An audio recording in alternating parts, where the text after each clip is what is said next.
Coucou, c'est Pat et nous voilà repartis pour le tirage de la fin de semaine du 9 au 12 novembre. J'espère que vous allez bien, que votre début de semaine s'est bien passé. Alors, j'ai changé les cartes de mon oracle. En fait, j'avais mes grands qui étaient à la maison en vacances et du coup, j'ai été dans un mode un peu plus cool et j'ai pris le temps de réécrire mon oracle en faux calligraphie, comme on dit, hein, donc c'est pas avec des plumes mais avec des feutres. Alors je ne suis pas une spécialiste, c'est vraiment le faux calligraphie en loisir, donc je vous demande de l'indulgence.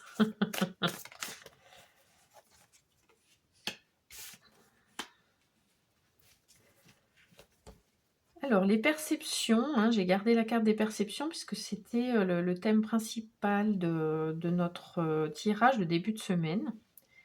Et là, comme on vient compléter, donc on a se respecter, les blessures, et puis les racines et les fondations.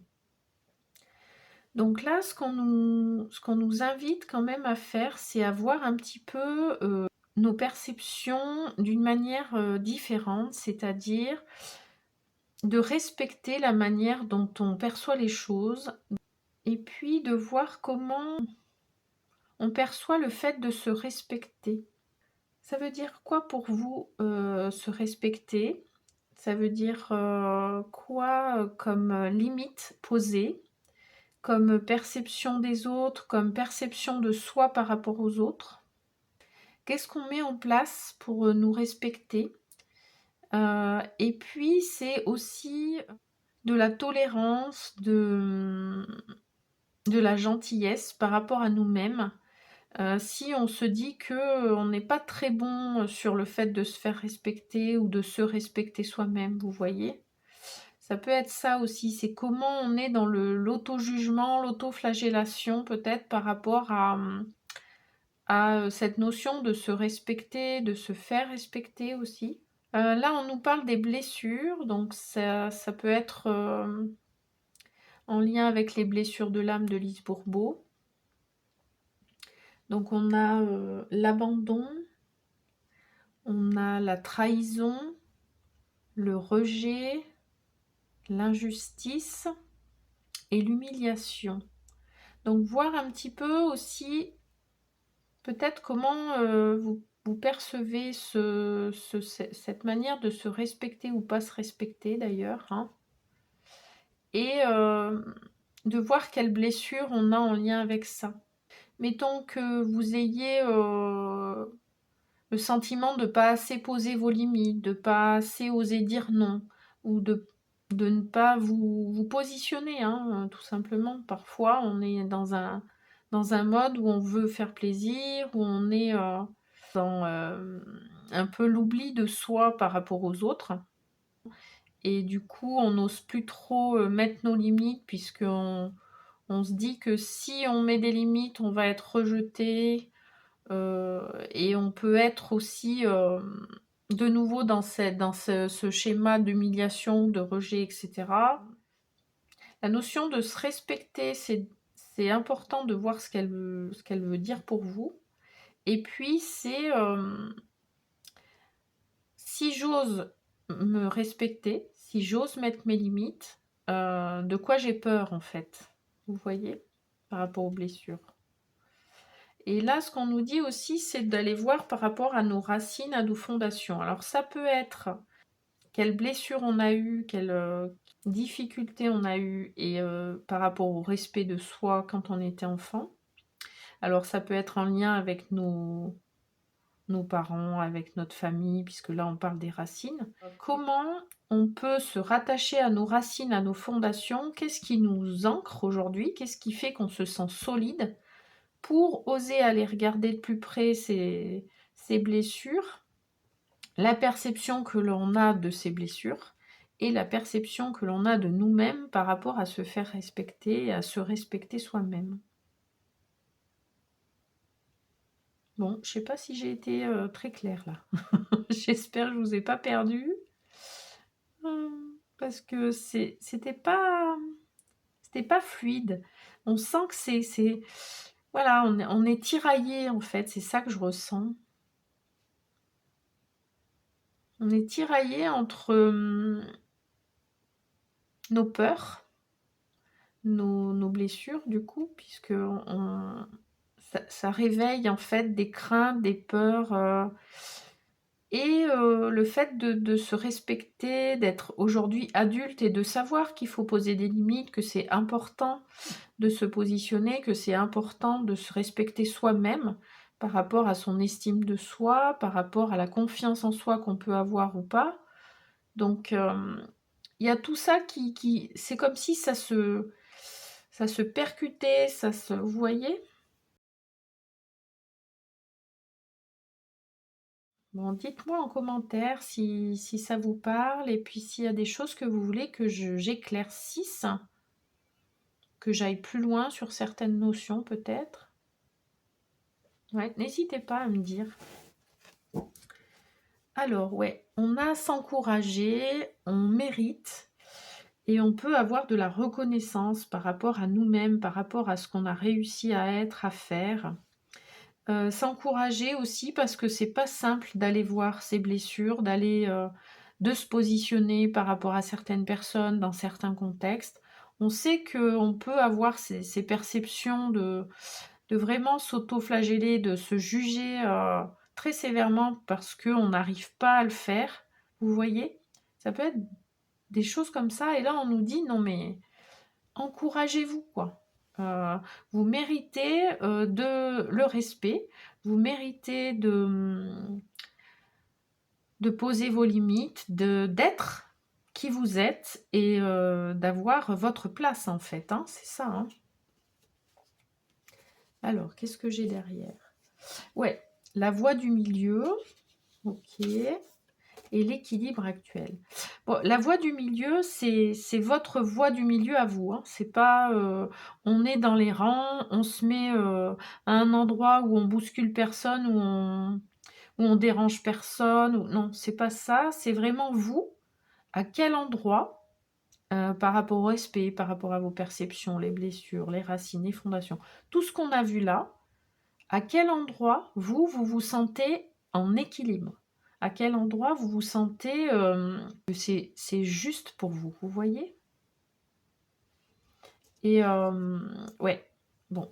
Et du coup, de rétablir, parce que là, on vous parle d'équilibre actuel, c'est où vous en êtes par rapport à ça, faire le point par rapport à ça, puis pour rééquilibrer ça, pour trouver votre voie du milieu. Et c'est OK d'être en déséquilibre sur certaines choses, c'est OK de ne pas être dans quelque chose qui vous convient, passe, etc. On ne peut pas toujours arriver à trouver cet équilibre comme ça, hein, ça ne se fait pas forcément naturellement.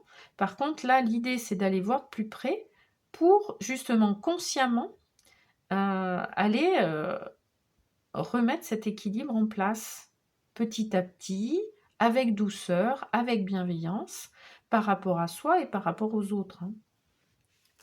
On va aller voir dans le Rider-Waite Tarot quels sont les conseils qu'on nous donne.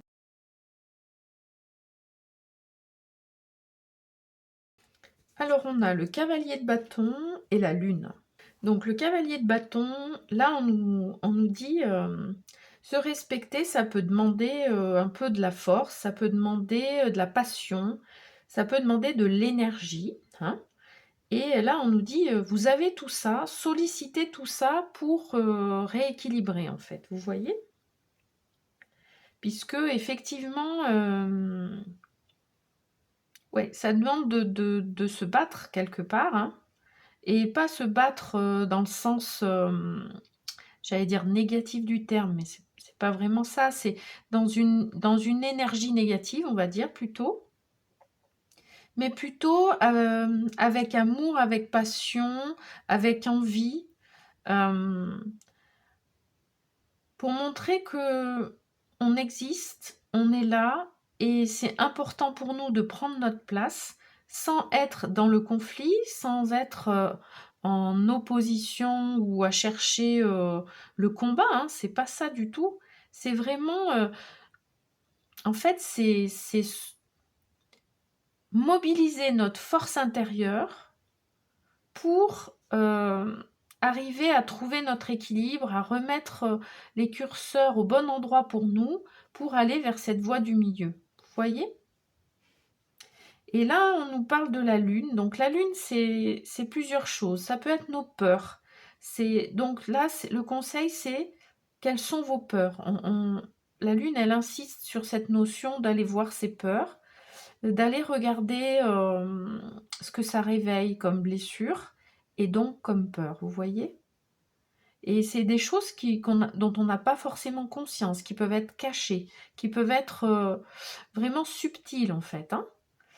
Et la lune, c'est aussi oser être à l'écoute de ses intuitions, oser faire comme on le sent en fait, hein. Être à l'écoute de notre petite voix qui nous guide et où parfois on n'ose pas trop l'écouter. Ou peut-être qu'on l'entend même pas, hein, des fois, hein, tellement qu'on est dans un système là voilà, où on est pas en équilibre, où on est bousculé et du coup on n'arrive même plus à entendre cette petite voix qui peut nous aider à savoir ce qui est juste pour nous, ce qui est bon pour nous. Ouais. En dos de deck, j'ai le 9 de bâton. Donc vraiment là, ce qu'on nous dit, c'est tranquille. On n'est pas là pour combattre, ni pour combattre les autres, ni pour combattre soi avec soi-même, hein, parce que là, c'est ça. Hein. On peut avoir besoin vraiment de s'affirmer, mais là, on nous dit, ça va aller. On n'a pas besoin de se battre de manière acharnée pour arriver à se positionner. Mais ça peut être un combat quand même qui demande de l'énergie, qui demande de la passion, qui demande tout ça. Hein. Et là, on nous dit, on va y arriver, on le mérite, et on prend sa place. On prend sa place, mais de manière intelligente, j'allais dire. Bon. C'est pas aller se battre contre quelqu'un, quoi, vous voyez. Mais en fait, c'est quelque part trouver les armes qui vous permettent de vous positionner, qui vous permettent de vous respecter, sans être dans la violence ou le combat bête et méchant, j'allais dire, vous voyez. Ouais, on nous parle du jugement. Donc le jugement, donc déjà c'est un arcane majeur, hein, donc on a la lune, on a le jugement. Là, on est dans une évolution. Le jugement, c'est vraiment évaluer les choses, prendre des décisions en ayant une vision juste, une vision équitable, vous voyez, par rapport à vous et par rapport aux autres. Hein. Et on a la carte du 6 de coupe. Le 6 de coupe, on peut se reconnecter là à notre enfant intérieur. On est à l'écoute de ses blessures, de son insécurité, de ses peurs. Et on est là pour rassurer notre enfant intérieur et pour se reconnecter à ce côté enfant qui existe en nous, à être dans l'amour, à être dans la spontanéité, dans le partage, vous voyez? Alors, on va aller voir dans Guérison des 5 blessures de Lise Bourbeau, puisqu'on nous parle des blessures. On va aller voir le conseil qu'on nous donne. Et puis, ces cartes, elles donnent un petit exercice, une petite mise en pratique aussi. Donc, ça peut être sympa, si ça vous dit d'essayer.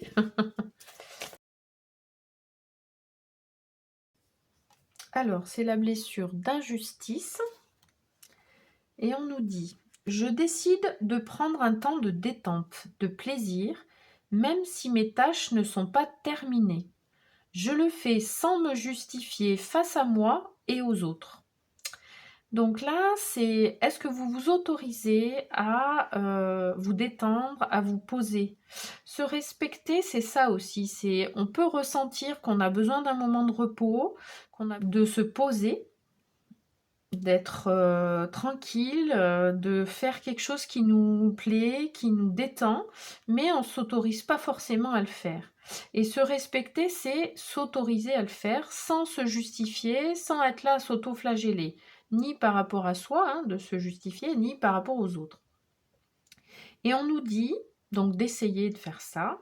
Et si cela m'est impossible, je prends le temps de bien ressentir, de noter les peurs que j'ai pour moi si je consacre un temps au plaisir.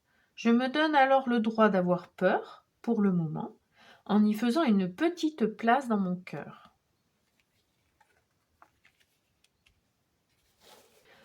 On va aller voir aussi dans l'oracle cultiver l'estime de soi, puisque se respecter, c'est vraiment au cœur de l'estime de soi, hein. Alors, on dit: je m'abstiens de critiquer les autres, sauf si ces critiques sont constructives. La critique n'a de valeur que si elle porte en elle les germes d'une évolution. Au lieu de dire ce n'est pas bien, mieux vaut affirmer ce serait mieux si. C'est un excellent exercice que l'on peut appliquer à soi-même, bien sûr, également. Donc là, est-ce qu'on est dans la critique? Est-ce qu'on est dans le jugement par rapport aux autres? Est-ce qu'on est en permanence en train de se dire que ça c'est bien, ça c'est pas bien, ça on devrait faire autrement, ah mais ça un tel l'a fait comme ça, mais moi je l'aurais fait comme ça, ou alors envers soi-même, hein, parce que là c'est exactement ce qu'on dit dans la carte, c'est regarder ça aussi par rapport à soi.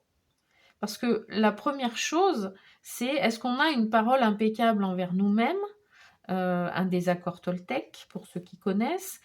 Est-ce qu'on se respecte soi, c'est-à-dire en termes de parole, en termes de critique, en termes de pensée? Qu'est-ce qu'on cultive en fait au quotidien par rapport à soi-même, hein, et puis par rapport aux autres?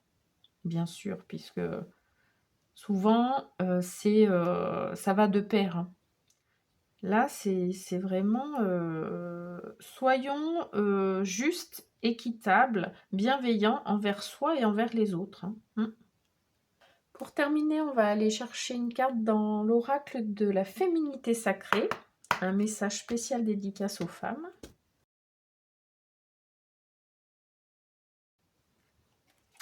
Alors, les danses du yin et yang.